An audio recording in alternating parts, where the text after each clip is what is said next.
Okay, the next story we're bringing you is a CNN News 18 exclusive. I'll try to have our reporter Abhishek bring us more details on it in just a second. But what we're going to share with you right now is the Sikhs for Justice head, Gurpant Singh Pannoon. Gurpant Singh Pannoon, he's put out, as you can see here, a threat against India's High Commissioner, $100,000, he said, for a citizen's arrest for the Indian High Commissioner Verma.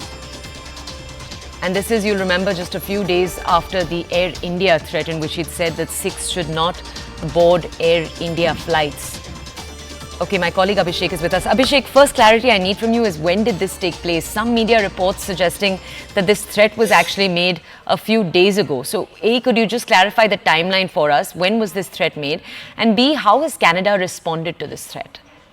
Well, Soya, these threats against Indian diplomats or Indian High Commissioner or Indian Deputy High Commissioner in Canada have been made in the past several days, where they have been threatened, they have been intimidated, there have been rewards put on their head, and they were alleged to be complicit with the entire killing of Hardeep Singh Nijjar. So these hatred campaign against Indian diplomats in Canada is going on for days, especially after just introduced the allegation. These anti-India elements have got more emboldened, and they have come forth with a lot of new hatred campaign against Indian diplomats, and on the basis of which India has also suspended visa application process for Canadian citizens, because saying that the diplomats are not able to perform their duties because of the threat and intimidation they are regularly receiving.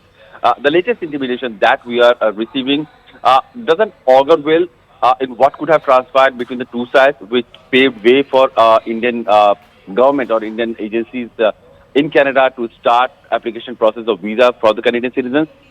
And it looks like the entire episode, which looked going smooth or in some positive direction, is going again back. We have also seen the same Sikh for Justice, the chief Pannu, threatening anybody, any Indian or any Sikh, from flying on Air India flights on 19th November onwards. We all know what had happened in Kanishka bombing case in 1985, when about 300 Indian or 300 people traveling in Kanishka Airlines, they all died when the airline was blown up in the air.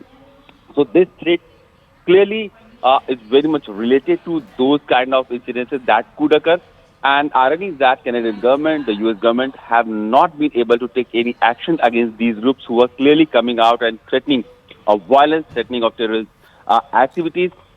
And all they have been able to do is to put India in a place where they are saying that India is trying to violate the sovereignty of any other country without putting any solid evidence or any substantial proof against the role of Indian agencies in killing of Hardeep Singh Nijjar. So the entire episode of Khalistani movement in Canada, anti-India campaign in Canada, is also a reflection of a double speak from the Canadian government side, where they have been not able to take action on terrorism or the terrorist issue emanating from their soil, and just blaming India for some killing or some incidences that has happened on their land. Okay, Abhishek, we'll continue to check in with you on this story. It's time for a short break. On the other side, we continue to bring you all of the country's top stories. This is the Morning News Show on CNN News 18. Hello, Moto.